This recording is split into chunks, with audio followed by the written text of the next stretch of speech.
I feel like this is watch 3 of trying to see if there's any crazy sexism in this show, and nope.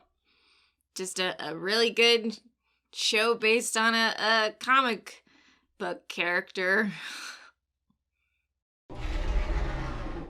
So, I don't know. I kind of feel like I'm taking crazy pills because I really like this show, and I mentioned in my other 2 reviews for episode 1 and 2 that I started watching Batwoman as a hate watch because it seemed very anti-man and social justice warrior and just over the top, and I don't like sexism of any kind, whether it's towards males or females. And the Batwoman trailer seemed very anti-man and, oh, it's perfect when it fits a woman. So I thought, okay, I absolutely love Batman. I'm obsessed with Batman. I'm obsessed with everyone in the Batman family, the Rogue Gallery and all that. I'll give this show a chance just based on that, but I know I'm gonna hate it.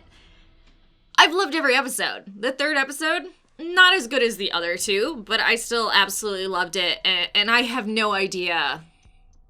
Everyone's welcome to their own opinion, and I think if you hate this show, that's perfectly valid, and you have your reasons for it.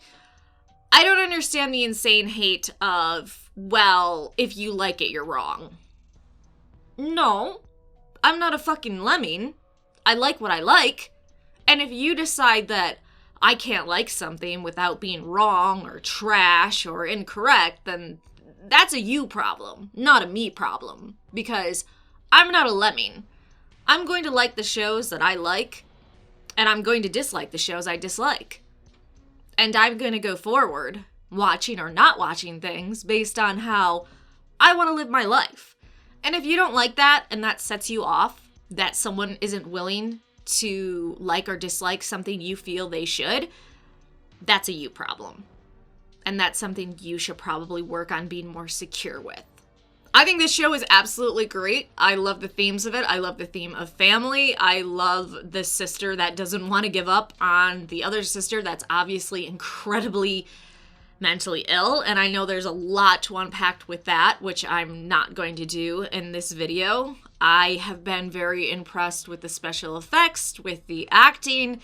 There's nothing in this show that's very glaring, just bad to me.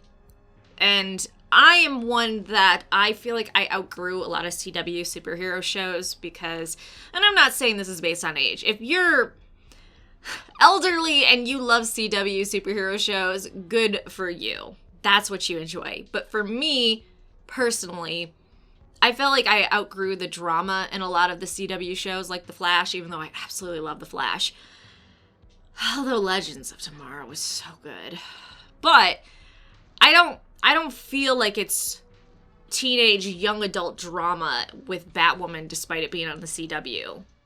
I feel like there's a really good discussion about mental health and relationships. I think there's a good amount of action.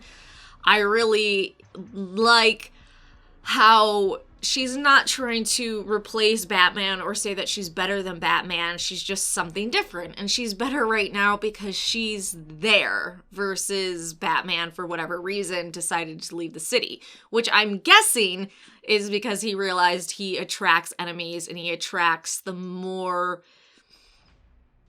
crazier type villain. I mean, there's definitely that argument of if Batman didn't happen, a lot of these other crazy villains, like the Joker, wouldn't occur. There wouldn't be crazier people to rise up to meet him.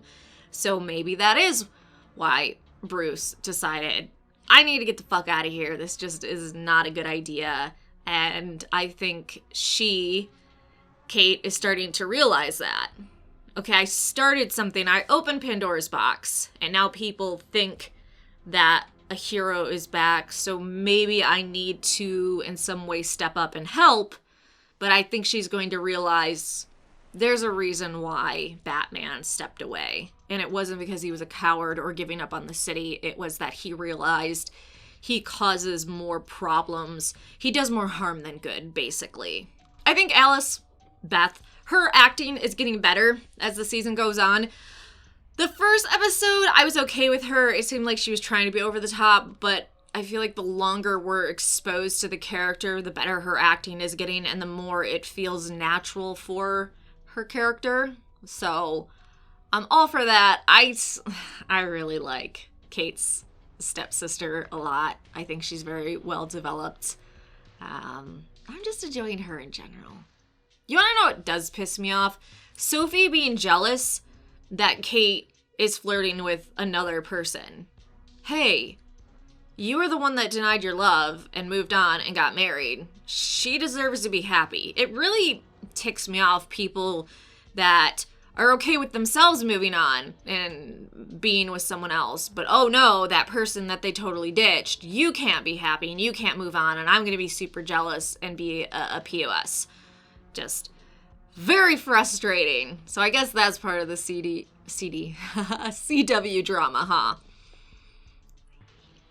I also like the little nods in this episode, such as Tommy Elliott, you know, what is this, some secret society? There's enough winks for people that are way into the comics without it being overboard, and it feels very natural in the dialogue, which is what I enjoy, because when it's too wink wink, nudge nudge, I really dislike it. But it really feels like with Batwoman, they're trying to add in these comic book Easter eggs without just throwing it in your face and being like, look how clever we are. Did you get that reference? Did you get that reference?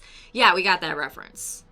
I also like Kate saying to Tommy, oh, you're not going to buy your way out of Arkham. And it's like, bitch, please. Everyone gets out of Arkham regardless. He's going to be in there a week tops, and he's going to find some way to escape.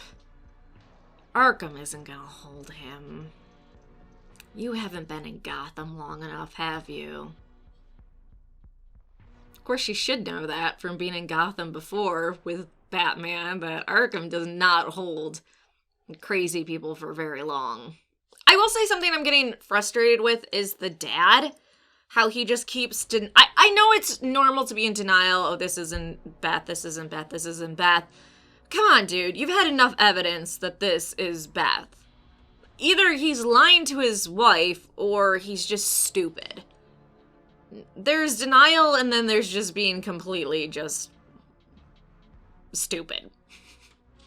I think Fox's son got a lot better this episode. He's been a little klutzy, not really knowing what he's doing, but I think as this season goes on, he's going to become a lot more helpful and not quite so much of I don't know what's going on. I guess I'll press some buttons and figure it out.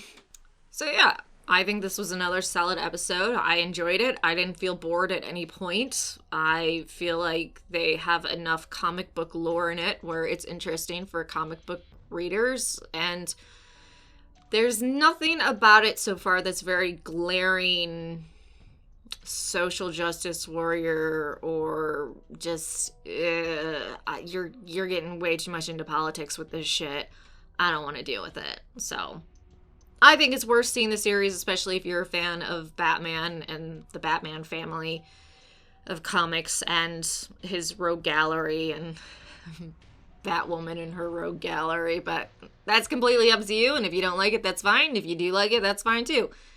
It's your own fucking opinion. Again, don't be a lemming. Like something because you like it, not because you're told to like or dislike it. Life will be a lot better when you make decisions for you, not for other people. Try it. It's a lot of fun.